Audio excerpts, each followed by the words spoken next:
Bienvenidos a Calamares a la Romana, donde la historia antigua cobra vida en cada programa.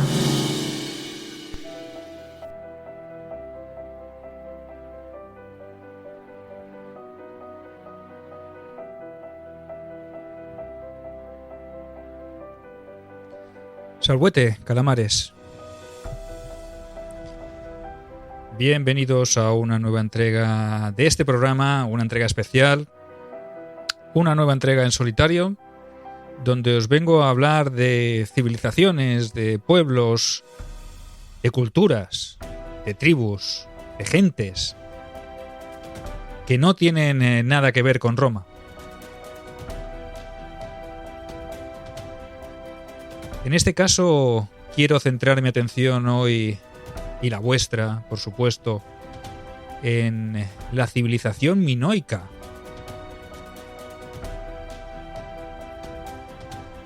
Como siempre, vengo solo, Ángel se ha quedado en la retaguardia, yo me lanzo a la batalla y os traigo este episodio especial, un breve episodio, en el que os quiero hablar de estos minoicos, de estos cretenses. Vamos a hacer un viaje al pasado remoto de Grecia.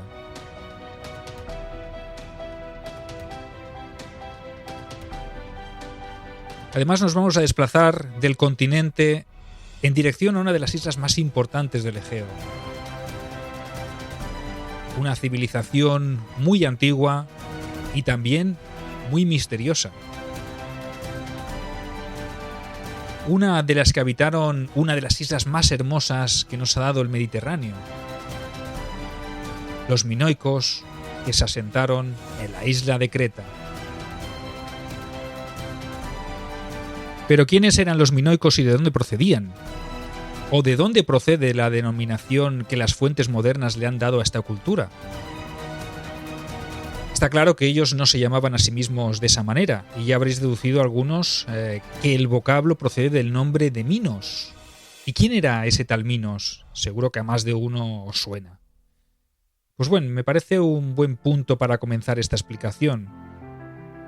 Y ya os aviso, os advierto que deberemos echarle imaginación al asunto, porque vamos a entrar en el campo de la mitología.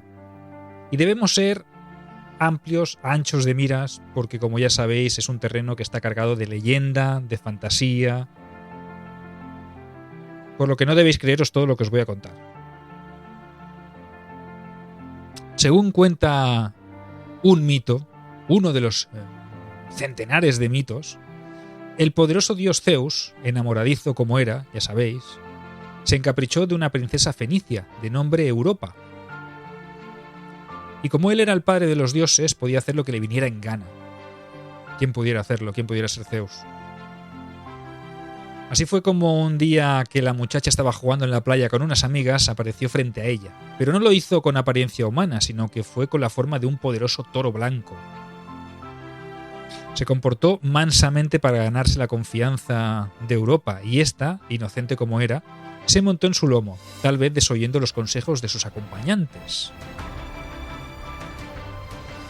Cosa que no cuadra demasiado, ya que lo normal sería sospechar de un toro blanco en una playa. Es que, vamos, ¿a quién se le ocurre? Pero bueno, si el mito lo explica así, ¿quién soy yo para ponerlo en duda? Volviendo al asunto, parece ser que Zeus, o más bien dicho, el toro Zeus, encandiló a la ilusa princesa y se la llevó mar adentro, muy muy adentro, ya que desde las costas del Líbano, que fue donde montó, aparecieron en Creta. Imaginaos qué viaje más largo, aunque para un dios, imagino, que eso sería en un abrir y cerrar de ojos. Y una vez en su destino, nuestro amigo del Olimpo adoptó su forma más humana y obviamente fue al lío. Y de la unión de Zeus y de Europa nacieron 3 hijos: Minos, Radamantis y Sarpedón. Parece ser que Europa se casó con el rey de Creta y este adoptó a los niños. Seguro que apareció ahí la figura del poderoso Zeus que hizo que eso fuera posible. Y a la muerte del rey, Minos se hizo con el poder y se convirtió en el soberano de la isla. Podría hablaros sobre la leyenda del Minotauro, pero lo dejamos para otro momento porque no quiero alargarme demasiado en este punto mitológico. La cuestión es que el arqueólogo inglés Sir Arthur Evans, halló un gran palacio en unas excavaciones que llevó a cabo en Knossos. Varios factores se unieron para ponerle nombre a la civilización que creó semejantes construcciones. Halló muchas huellas del culto al toro y se dio cuenta de la complejidad de la planta del edificio que había excavado. Esta se asemejaba bastante a un laberinto. Eso, unido al elemento mitológico de la leyenda del Minotauro, estrechamente relacionada con el rey Minos, fue más que suficiente para acabar poniéndole ese nombre a la cultura encargada de construir estos magníficos palacios. Nuestro amigo Evans decidió entonces bautizar a esa civilización como minoica, en honor al nombre del monarca. Pero dejando de un lado ya el mito y volviendo a la realidad, basándonos en lo poco que tenemos en cuanto a evidencias, debéis saber que el idioma minoico todavía no ha sido descifrado, es el lineal A diferencia del lineal B micénico que sí que se ha podido descifrar. Pues se desconoce cuál fue el verdadero origen. No sabemos si los habitantes de la isla de por aquel entonces estaban ya en Creta, en el periodo neolítico, o si llegaron después. Lo que sí que se sabe con certeza es que no eran griegos, no lo eran, pero sabemos que jugaron un papel fundamental en lo que sería la cultura griega posterior. Incluso muchos mitos en los que aparecían las propias divinidades olímpicas guardaban relación con la isla de Creta. Para situarnos en el tiempo, podemos afirmar que el erudito griego Eratóstenes situó el reinado de Minos unas 3 generaciones antes de la famosa guerra de Troya. Sabréis a estas alturas que existen muchas dudas sobre si esto sucedió o es fruto de la ficción. La cuestión es que si eso fuera cierto nos llevaría hacia mediados del siglo XIII a.C. Aunque basándonos en pruebas arqueológicas, por esas fechas el palacio de Knossos ya no estaba en manos de los minoicos. Es por ello por lo que debemos coger siempre con pinzas las fechas. Estaba en manos de los micénicos. Sobre todo cuando nos vamos tan atrás en el tiempo, donde no hay fuentes escritas que puedan atestiguar los hechos. O si las hay, no las podemos consultar porque no podemos descifrarlas, como es el caso del lineal A cretense o minoico. Hoy en día todos son suposiciones, más veraces o menos, pero tan solo eso, suposiciones. Para comprender un poco la historia de la civilización minoico, muchos estudiosos de la materia han decidido basarse en una división por fases. Es lo que les gusta hacer a los investigadores, a los arqueólogos, a los historiadores, dividir las historias o los periodos de una civilización en fases. Esto llevó al arqueólogo griego Nicolás Platón, nada que ver con el gran filósofo de época clásica, es un arqueólogo moderno, a dividir la historia de la cultura minoica en 4 fases. A la más antigua la llamó prepalaciega y abarcaría desde los orígenes hasta el año 2000 a.C. aproximadamente. La segunda fase, la de los primeros palacios, iría entre el 2000 y el 1700 a.C. La siguiente, llamada de los segundos palacios, no es muy original tampoco la denominación, floreció desde el 1700 hasta el 1400. Dando paso a la última, la llamada pospalacial, que iría desde ese año 1400 aproximadamente hasta el final de la Edad del Bronce. Los estudios han fechado la construcción del Palacio de Knossos hacia el 2000 a.C. Esto significa que estaría dentro de la segunda fase.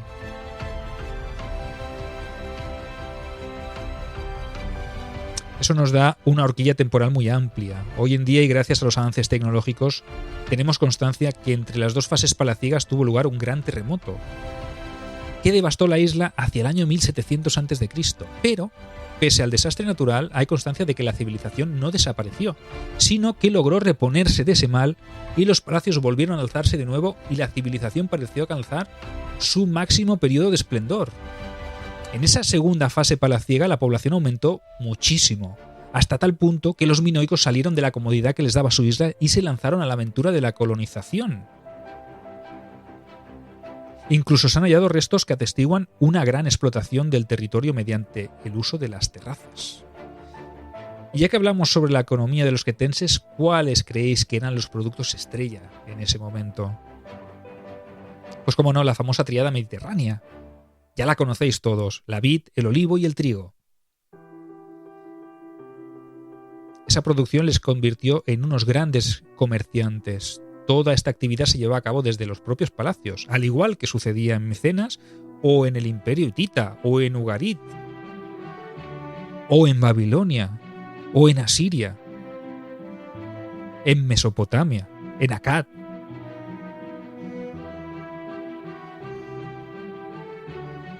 Pero volviendo al tema del comercio, debemos tener en cuenta un detalle importante, y es que para hacerlo sabemos que era necesario otro elemento fundamental, disponer de una flota. Y aquí es donde surge la pregunta de si los minoicos poseyeron flota o no. Descubre historias épicas con las novelas de Sergio Alejo Gómez y Ángel Portillo Lucas. Guerras, aventuras y mucho más. Solo disponibles en Amazon.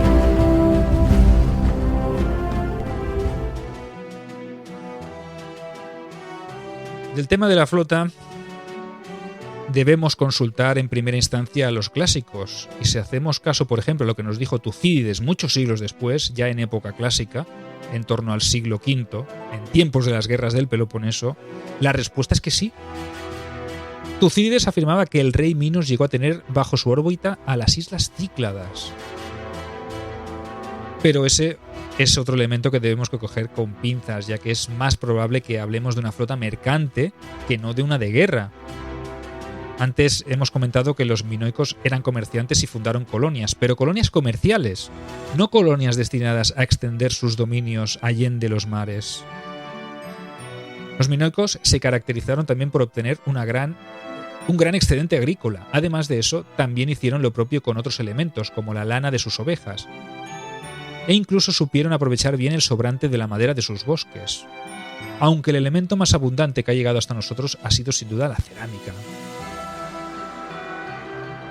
Pero era una isla.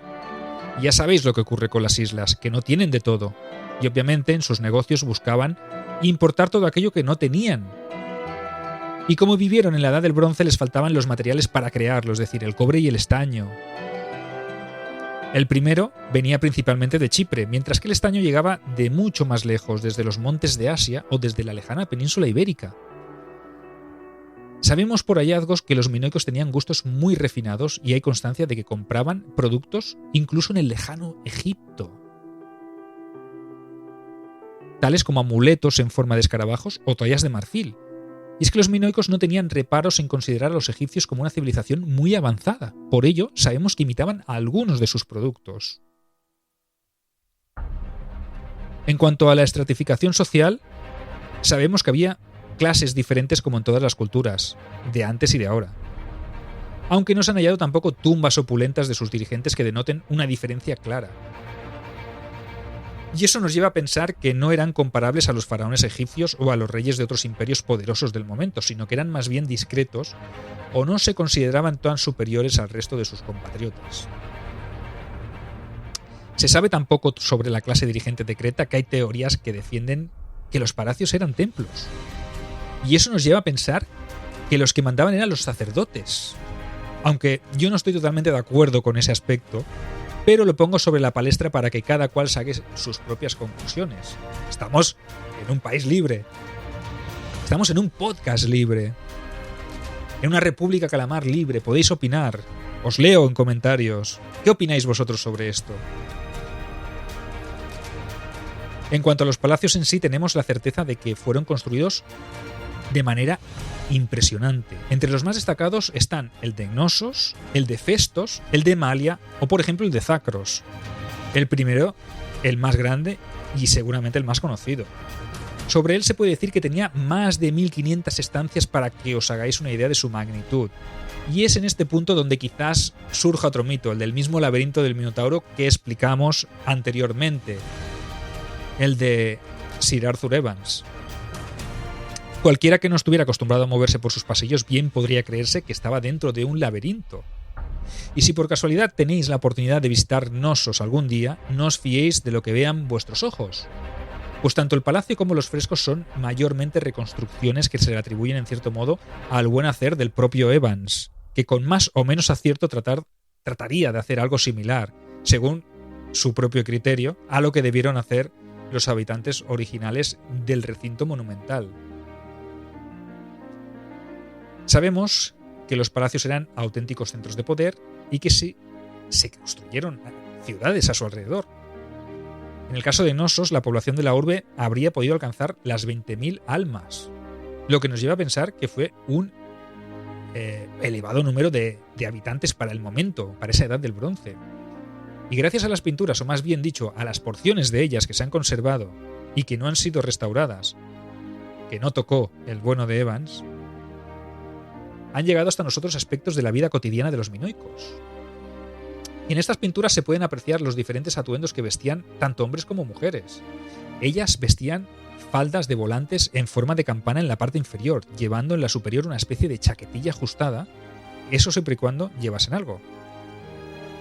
En cambio, los hombres suelen mostrarse, en estos frescos, con menos ropa, casi siempre con taparrabos y poca cosa más. Aunque para obtener estos datos, como ya he dicho, nos basamos en pinturas que se han hallado. Eso significa que pueden servirnos de referencia. Pero uno nunca puede poner la mano en el fuego y tomarlas como verdades absolutas.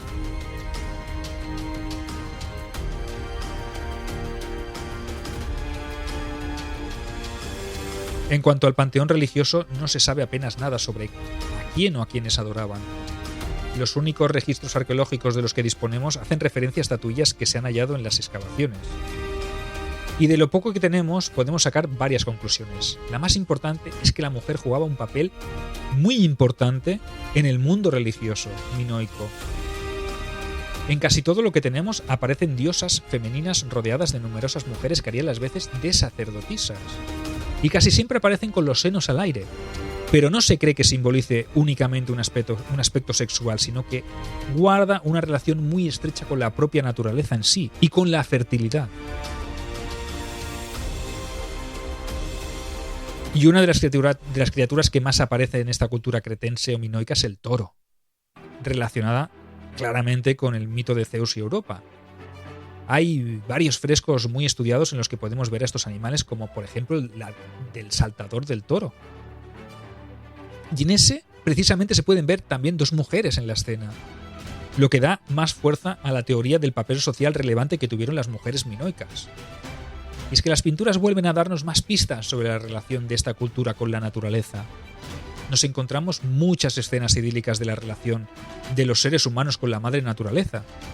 Sería, por tanto, la misma naturaleza, y la pongo con mayúsculas, la que jugaría un papel destacado en el campo religioso, escenificándola como la divinidad creadora de todo.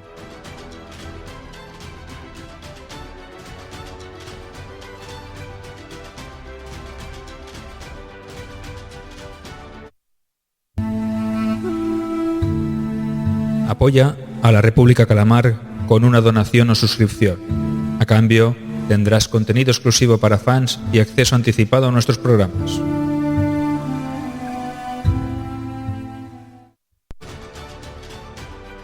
En cuanto al campo militar, no existe casi ninguna pintura que represente escenas de combate o escenas bélicas. Si a eso le sumamos la ausencia de murallas alrededor de los palacios y las ciudades, podemos afirmar que se trató de un pueblo relativamente pacífico, por lo menos a priori, y sin quererme meter en camisa de 11 varas, que esto ya sabemos.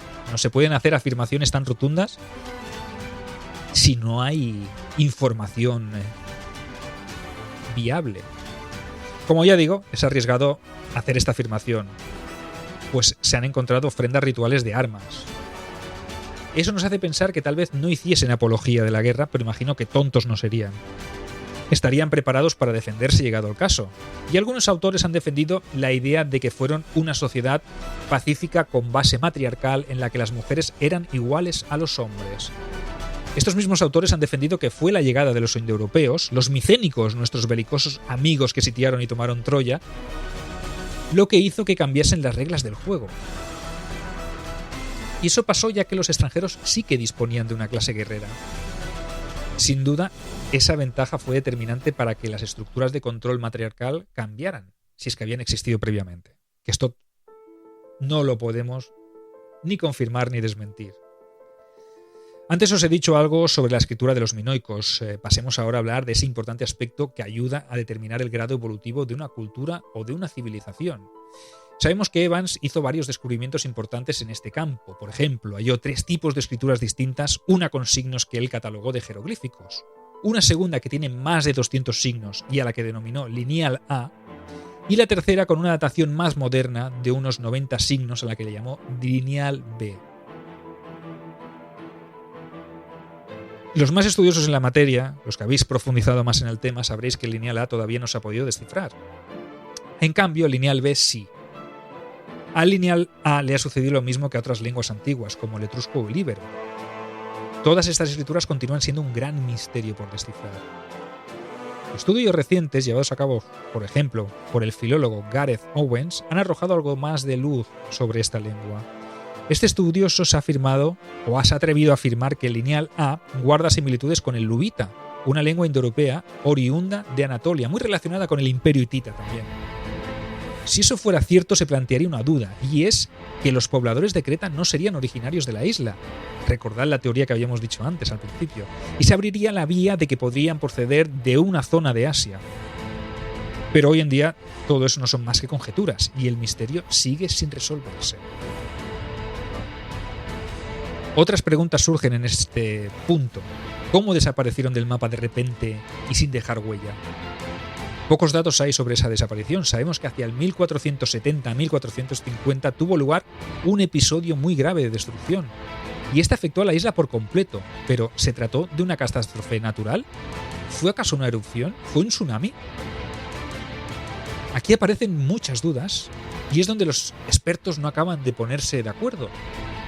Hasta hace poco se tendía a dar como válida la teoría de la explosión del volcán de la isla de Cira, la actual Santorini. También el posterior tsunami que destruyó prácticamente la civilización minoica y que además dejó el terreno franco para los micénicos. Pero en el 2006 unos científicos sacaron a la luz un estudio nuevo. Y en este fechaban la erupción del volcán en torno al año 1626 a.C. ¿Y cómo pudieron ser tan precisos, os preguntaréis? Pues se basaron en unas pruebas de carbono 14 hechas a un olivo que se halló en la gran capa de ceniza consecuente a la erupción. Y esos datos nos generan todavía más dudas y rebaten la teoría más antigua que situaba esa erupción en el año 1470-1450. Así que la duda está servidísima. Aunque dejando de lado esos aspectos, lo que podemos afirmar es que tras esa destrucción la civilización pareció recuperarse de nuevo. El propio palacio de Gnosos, que había sido destruido, volvió a renacer de sus cenizas. Y en ese momento el lineal B pareció ganar importancia sobre el lineal A, y eso parece ser el claro indicio de la aparición en escena de los micénicos. A ellos se les atribuye esa escritura, y fue entonces cuando pudieron hacerse con el dominio de la isla. Quizá, quién sabe, el desastre natural dejó tan debilitados a los minoicos que los protogriegos, los micénicos, apenas tuvieron que hacer ningún esfuerzo para apoderarse de la isla. Y el control micénico se piensa que se prolongó hasta el periodo que iría entre el 1200 y el 1100 a.C. Es muy probable que los micénicos controlaran la isla de Creta, pero que lo hicieran en connivencia con los minoicos. Así que no los exterminaron, sino que más bien se mezclaron con ellos. Pero la situación cambiaría en torno a esa fecha fatídica, y es que en ese preciso momento fue cuando coincidió todo con otro desastre, el que hablamos anteriormente en el programa dedicado a los micénicos. La llegada de esos pueblos del mar, o esas circunstancias extrañas, esos cambios climáticos, esas catástrofes, esas crisis internas, esas crisis globales en todos los pueblos y culturas del Mediterráneo oriental. Y llegados a este punto, nos damos de bruces con el mismo problema de siempre, que cuanto más atrás nos vamos, más cuesta encontrar evidencias. Y si ya de por sí no las podemos encontrar, ni las podemos comprender, todavía se complica más la cosa. Por lo que en ocasiones tenemos que aventurarnos más de lo que nos gustaría y nos vemos obligados a formular hipótesis que a lo mejor no son verídicas. Si algún día se consigue descifrar el lineal A, quizás tengamos pruebas o evidencias más concluyentes sobre lo sucedido. Pero hasta entonces, y como siempre digo, dadle a la imaginación y que cada cual se quede con la versión que más le guste. Hasta aquí el programa de hoy dedicado a la civilización minoica, a los cretenses. Otro misterio de la antigüedad, otro gran misterio de la Edad del Bronce.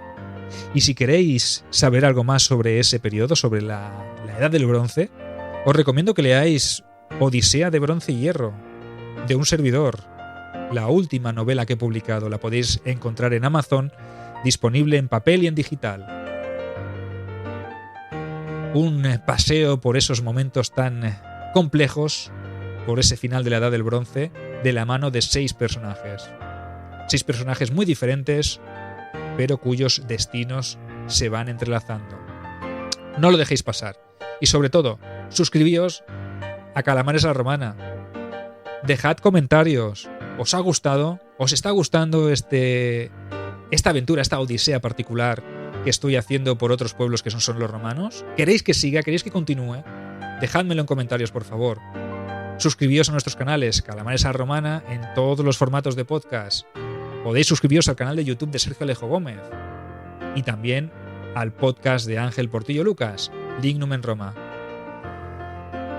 Sed felices, indagad en los misterios de la Edad del Bronce y luchad por vuestros sueños.